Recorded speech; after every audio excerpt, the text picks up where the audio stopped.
Sergeant Michael Carter had spent most of his adult life serving his country. For 14 years, he wore the uniform of the United States Army, deploying to places most Americans only heard about on the evening news. He missed birthdays, anniversaries, holidays, and countless ordinary moments because duty always came first. Yet through every sacrifice, one dream kept him moving forward. He wanted a piece of land where he could eventually build a quiet future for his family. 5 years before this story began, Michael found exactly what he was looking for. Nestled at the edge of a growing community outside a small mountain town sat 12 acres of beautiful wooded property. The land included a modest house, a private pond, and a stretch of rolling hills that offered breathtaking views during sunrise. It was peaceful, secluded, and far enough away from city life to feel like an escape.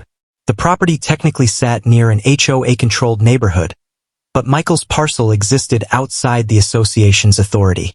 The previous owner had carefully preserved that distinction decades earlier. Michael reviewed every deed, every survey, and every county record before purchasing it. Everything was clear. The HOA had no jurisdiction over his land. For several years, life was good. When Michael wasn't deployed, he spent weekends improving the property. He planted trees, repaired fencing, expanded the barn, and built a small fishing dock on the pond. His wife Sarah loved the quiet surroundings. Their daughter Emma spent summers exploring trails through the woods. Many neighbors respected Michael and appreciated having a veteran in the area. Not everyone felt that way. If you love stories where ordinary people stand up to powerful bullies, subscribe to the channel. And tell me in the comments, what would your first move be if someone sold your land without permission? Linda Harper, president of the Cedar Ridge Homeowners Association, viewed Michael's independence as a personal insult. Linda believed every property near the community should eventually fall under HOA control. She enjoyed authority and rarely tolerated anyone operating beyond her influence. At first, her actions seemed minor. She sent letters claiming Michael's mailbox violated community standards. Michael ignored them. She sent warnings about his barn color. He ignored those too. Then came notices demanding HOA dues. Michael mailed back copies of county records proving he wasn't part of the association. Most people would have accepted the evidence. Linda did not. Over the years, she became increasingly obsessed with bringing Michael's land under HOA control. Board meetings occasionally included discussions about his property. Some members questioned why Linda cared so much. She never gave a convincing answer. Then everything changed. One cold February morning, Michael received orders for an overseas deployment. The mission was expected to last nearly a year. It wasn't his first deployment, and he understood the sacrifices involved. Before leaving, he reviewed every aspect of his family's affairs. Property taxes were paid. Insurance policies were current. Legal documents were organized. Security systems were updated. There was no reason to expect problems. The morning he departed, Sarah hugged him tightly in the driveway. "Come home safe," she whispered. Michael smiled. "I always do." Neither of them knew that someone had already begun planning to take advantage of his absence. 3 months into the deployment, Sarah temporarily relocated closer to her parents after a medical procedure. The house remained monitored and maintained, but long periods passed without anyone physically visiting the property. That gap created an opportunity. Linda noticed. At a board meeting several weeks later, she presented what appeared to be a routine proposal. According to Linda, old records suggested uncertainty regarding ownership boundaries around Michael's land. She claimed legal research indicated portions of the property might have been improperly transferred decades earlier. Several board members looked confused. No one had ever raised such concerns before. One member asked whether county officials had verified the information. Linda claimed they were still investigating. Another member suggested contacting Michael directly. Linda quickly reminded everyone he was deployed overseas and unavailable. The discussion should have ended there. Instead, Linda pushed harder. Over the following months, she hired consultants, commissioned questionable reports, and spent HOA funds pursuing increasingly aggressive legal theories. Most residents remained unaware of what was happening behind closed doors. What they didn't know was even worse. Linda wasn't simply questioning ownership. She was preparing paperwork designed to create the appearance that Michael's land had become abandoned. The process involved misleading filings, selective records, and strategic omissions. Every step relied on one dangerous assumption: that Michael wouldn't return in time to stop her. While serving overseas, Michael remained focused on his mission. Long days turned into long weeks. Communication with home became less frequent due to operational demands. Occasionally, Sarah mentioned strange rumors circulating near Cedar Ridge. Apparently, Linda had been making claims about future development projects involving land near their property. Michael dismissed the stories. County records were clear. Ownership was unquestionable. The law was on his side. What he didn't realize was that facts mattered very little when determined people controlled the narrative long enough. 9 months into the deployment, Linda unveiled her most ambitious move. At a heavily attended HOA meeting, she announced that disputed land adjacent to Cedar Ridge would soon be incorporated into a major community expansion initiative. Applause filled the room. Residents envisioned higher property values, new amenities, and attractive development opportunities. Very few understood exactly which land Linda was describing. Even fewer realized the property already belonged to someone serving thousands of miles away. Someone who had absolutely no idea his land was being discussed as if it were available for sale. And before Michael Carter set foot back on American soil, Linda Harper would take a step so reckless, so unbelievable, that it would ultimately destroy everything she had spent years building. Michael returned to the United States on a bright autumn afternoon, expecting the usual adjustment period that followed every deployment. The flight home had been long, but his thoughts remained fixed on simple things. He looked forward to sleeping in his own bed, fishing at the pond, and spending uninterrupted time with Sarah and Emma. For months he had imagined driving down the familiar road leading to his property and seeing the trees he planted swaying in the wind. Instead, the first sign that something was wrong appeared less than 20 miles from home. As Michael stopped for fuel, an older neighbor named Tom recognized him near the convenience store parking lot. The expression on Tom's face immediately caught Michael's attention. "You're back?" Tom asked. Michael smiled. "Just landed this morning." Tom hesitated. "You haven't been to the property yet?" The question felt strange. "No." "Why?" Tom glanced around as if choosing his words carefully. "Maybe you should head there first." A knot formed in Michael's stomach. Within an hour, he turned onto the road leading toward his land. Sarah sat beside him while Emma watched quietly from the back seat. The closer they got, the more uneasy everyone became. Then the entrance came into view. Michael slammed on the brakes. A large metal sign stood beside the road. Future site of Cedar Ridge Estates expansion. His heart dropped. Construction fencing stretched across sections of land that clearly belonged to him. Fresh survey stakes dotted the landscape. Heavy equipment sat near areas where trees had once stood. For several seconds, nobody spoke. Finally, Sarah whispered, "What is this?"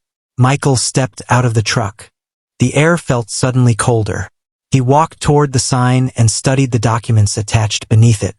Development notices listed parcels scheduled for subdivision and sale. His parcel number appeared on the list. At first he thought there had to be some mistake. Then he saw something even worse. Several lots had already been sold. Michael stared at the paperwork. His property. His land. The land he legally owned. Someone had sold portions of it. A wave of disbelief washed over him. That disbelief quickly turned into controlled anger. Within an hour, Michael visited the county recorder's office. He requested every document associated with his property during the previous year. The clerk returned carrying a thick folder. As Michael reviewed the records, the situation became increasingly disturbing. Numerous filings had been submitted while he was deployed. Several contained misleading statements regarding ownership status. Others suggested portions of the land had been transferred through legal proceedings Michael had never been notified about. One filing even described the property as abandoned. Michael looked directly at the clerk. How does abandoned property continue paying taxes every year? The clerk had no answer. Neither did anyone else. By late afternoon, Michael possessed enough documents to understand the basic outline of what happened. Linda had orchestrated a campaign to create confusion surrounding ownership. Using that confusion, she convinced certain officials and private developers that portions of the property were available for acquisition and redevelopment. The process should never have succeeded. Yet somehow it had. And now innocent buyers were involved. That complicated everything. Most people facing such circumstances would immediately hire a lawyer. Michael did contact attorneys. Several of them. Every attorney offered the same advice. The situation was unusual. The legal battle would be lengthy. Property disputes involving multiple transactions could take years to resolve. Years. Michael listened carefully. Then he asked a question that changed the conversation. What happens if the land serves a federal purpose? One attorney frowned. What do you mean? Michael remained silent for a moment. During his military career, he had participated in numerous operations involving federal land designations, military easements, training corridors, and government jurisdiction. Most civilians never encountered those systems. But Michael had. The attorney leaned forward. Do you have something specific in mind? Michael simply thanked him for his time and ended the meeting. That evening he sat alone on the porch overlooking the pond. The sunset reflected across the water while dozens of unanswered questions filled his mind. Linda believed she had won. Developers believed ownership issues were settled. Buyers believed they had purchased legitimate lots. Everyone assumed Michael's only option involved years of courtroom battles. For the first time since returning home, he smiled. Because another possibility had begun taking shape. The next morning, Michael contacted several former colleagues who now worked within federal agencies connected to military infrastructure and land use planning. Most conversations remained brief. Others lasted hours. By the end of the week, he had gathered information that made one fact crystal clear. His property occupied a location with unique strategic characteristics. Characteristics that suddenly mattered. Very few people knew it. Linda certainly didn't. Meanwhile, news of Michael's return spread throughout Cedar Ridge. Residents expected confrontation. They expected lawsuits. They expected angry public meetings. Instead, Michael remained unusually calm. He attended no HOA gatherings. He made no public threats. He posted nothing online. That silence unsettled Linda more than open hostility ever could. One afternoon she drove past the property and noticed survey teams working near the pond. Federal survey teams. Vehicles bearing government markings stood along the road. Linda slowed her SUV. A chill ran through her body. Something was happening. Something she didn't understand. And for the first time since the scheme began, she realized Michael Carter might be planning a response far beyond anything the HOA had imagined. Over the next several weeks, rumors spread through Cedar Ridge faster than anyone could verify them. Some residents claimed the federal government was studying environmental issues near Michael's property. Others believed military engineers were evaluating emergency infrastructure projects. A few dismissed the activity as routine surveying. Nobody seemed to know the truth. The uncertainty created tension throughout the community. Linda tried to project confidence, but privately she was becoming increasingly nervous. Every day brought another unexpected development. Government vehicles appeared along roads bordering Michael's land. Survey markers multiplied. Officials visited locations that had never attracted federal attention before. Most troubling of all, nobody would explain what was happening. Linda contacted county offices. They provided no useful answers. She contacted developers involved in the expansion project. They were equally confused. Eventually, she arranged a meeting with one of the attorneys who had assisted with earlier property filings. The conversation did not go well. The attorney reviewed recent developments and immediately expressed concern. Federal agencies generally don't spend money conducting detailed surveys without a reason. Linda crossed her arms. So find out the reason. The attorney shook his head. It doesn't work that way. For the first time, Linda felt genuine fear. Meanwhile, Michael continued moving carefully and deliberately. Unlike Linda, he understood the importance of patience. Every step mattered. Every document mattered. Every approval mattered. Years in the military had taught him that rushing often created unnecessary mistakes. Success depended on preparation. And preparation was exactly what he was doing. Several weeks after the surveys began, representatives from a federal land management office arrived at the property for a formal inspection. They spent hours reviewing maps, historical records, topographical data, transportation routes, and communications infrastructure. At the conclusion of the visit, one official made a statement that changed everything. This location has unique strategic value. The words were simple. Their implications were enormous. Michael already knew that. Now the government officially recognized it. News spread quickly once paperwork began moving through federal channels. Developers who had purchased interests connected to the disputed lots suddenly became concerned. Investors started asking questions. Financial institutions requested additional documentation. Confidence began eroding. The same people who previously viewed ownership concerns as minor inconveniences now recognized potential risk. Several contacted the HOA seeking clarification. Linda offered vague reassurances. Nobody felt reassured.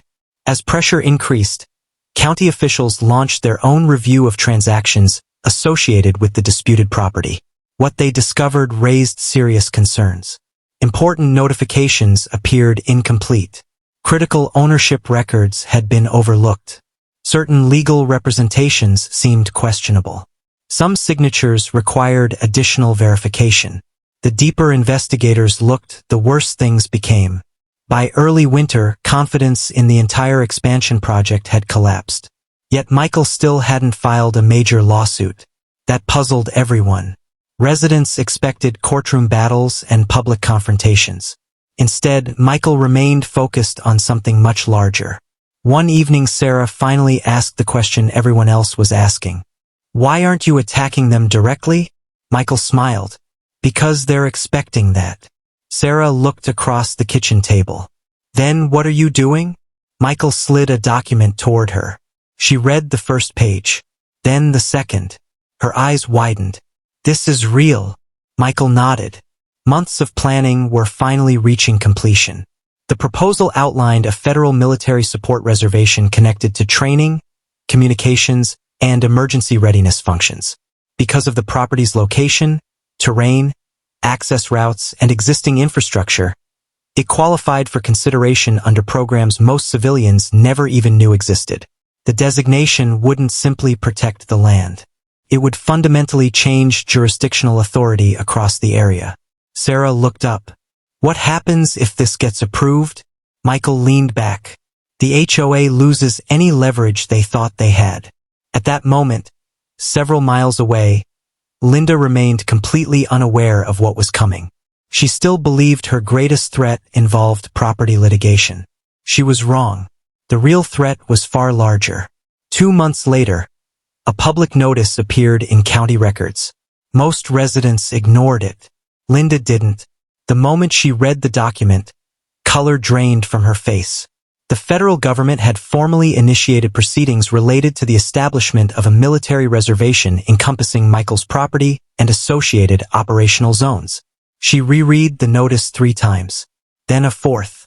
Surely there had to be some misunderstanding. There wasn't. Within hours she contacted attorneys, developers, county officials, and board members. The reactions varied. Confusion, concern, shock. Nobody had anticipated this outcome. One developer immediately suspended planned construction activities. Another withdrew from pending transactions entirely. Financial backers demanded emergency meetings. Investors began looking for exits. And residents started asking difficult questions. How had an HOA expansion project transformed into a federal military matter? Linda had no good answers. Public confidence evaporated almost overnight. Board meetings became hostile. Residents wanted explanations. Many had supported the expansion because they trusted HOA leadership. Now they feared they had been misled.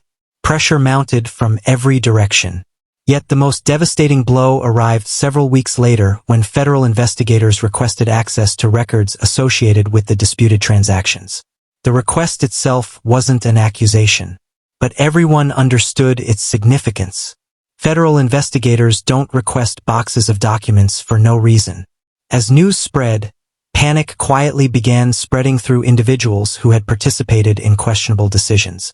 And for the first time since the scheme began, Linda realized she might not be fighting a homeowner anymore. She might be fighting the federal government itself. Winter settled across the mountains as federal reviews continued expanding. Snow covered the hills surrounding Michael's property, transforming the landscape into a quiet blanket of white. Beneath that peaceful appearance, however, pressure was building at a pace nobody in Cedar Ridge had ever experienced. Federal investigators spent months examining records connected to the disputed land transactions. They reviewed filings, correspondence, meeting minutes, development agreements, financial records, and communications between multiple parties. Every new document revealed additional questions. Those questions produced more investigations. Those investigations uncovered more inconsistencies. Soon, the original issue no longer focused solely on ownership. Attention shifted toward how so many questionable actions had advanced through the system without proper scrutiny. County officials launched independent reviews. State agencies began requesting information. Insurance providers hired their own investigators. Developers commissioned legal audits. The expansion project that once promised profits and prestige had become a growing liability. Meanwhile, Michael remained remarkably calm. He attended meetings when required. He cooperated with investigators. He answered questions honestly, but he never celebrated publicly. Years of military service had taught him that victory should never be declared before the mission was complete. Linda, on the other hand, was struggling. Every week brought another setback. Board members who once supported her leadership began distancing themselves. Some claimed they had relied on information she provided.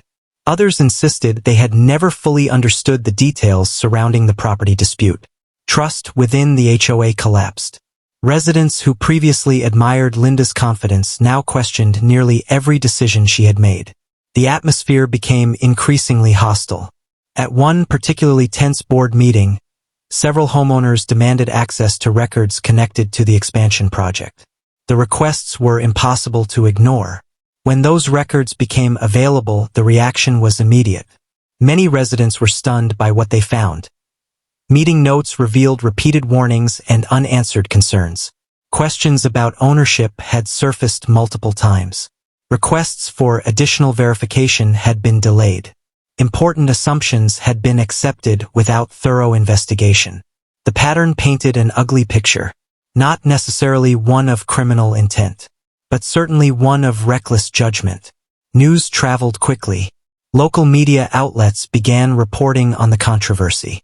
What started as a property dispute now attracted regional attention because it involved an active-duty soldier, disputed land sales, federal involvement, and an HOA leadership crisis.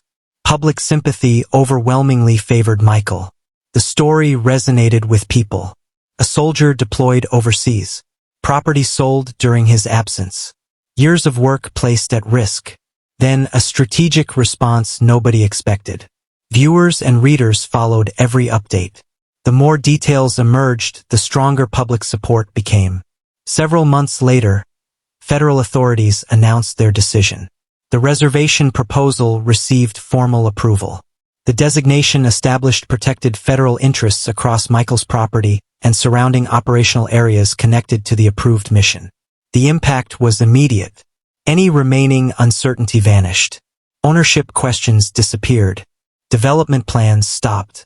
Pending transactions froze. Investors withdrew. The HOA's expansion project effectively ceased to exist. Residents gathered throughout Cedar Ridge discussing the news. Many could hardly believe how dramatically events had unfolded.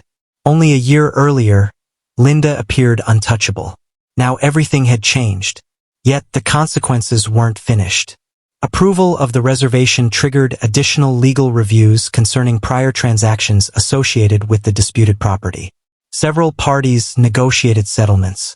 Others pursued reimbursement claims. Insurance companies became involved. Financial exposure continued growing. The HOA faced mounting costs from multiple directions. Board elections arrived shortly afterward.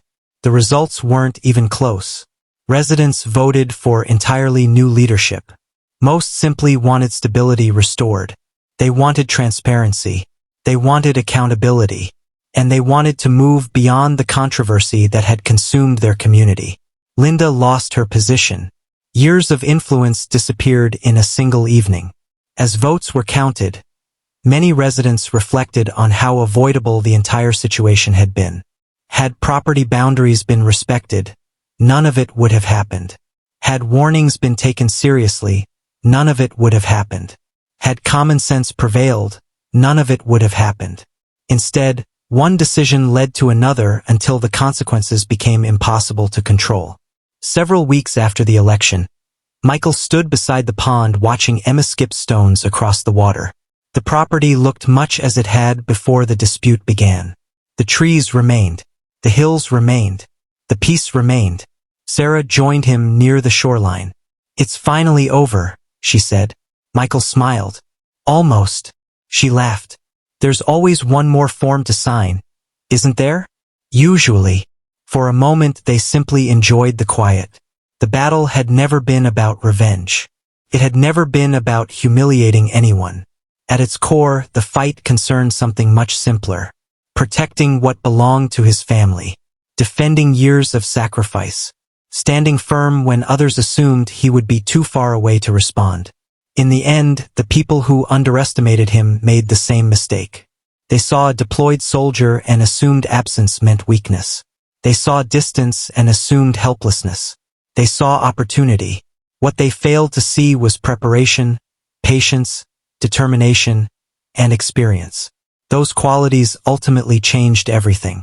And as the sun slowly disappeared behind the mountains, Michael looked across the land he had worked so hard to preserve and realized that some victories aren't measured by what you gain. They're measured by what you refuse to surrender. Months later, visitors occasionally stopped near the entrance to the property and asked about the story they had heard online. Some had read newspaper articles. Others had seen television coverage. A few simply wanted to know whether the rumors were true. Michael always gave the same answer. The land was never really the point. People usually looked confused. Then he explained. Land can be bought. Buildings can be rebuilt. Money can be recovered. What mattered was the principle behind the fight. If people with authority could ignore ownership, ignore facts, and ignore basic fairness whenever it suited them, then nobody's rights were truly secure. That lesson spread far beyond Cedar Ridge. Communities across the region reviewed their procedures. Property owners became more informed. Local officials implemented stronger safeguards. And future decisions received far greater scrutiny. The reservation remained active. The property remained protected. And Michael finally enjoyed the peaceful life he had envisioned years earlier. Not because he sought conflict, but because when conflict arrived, he refused to back down. And that made all the difference.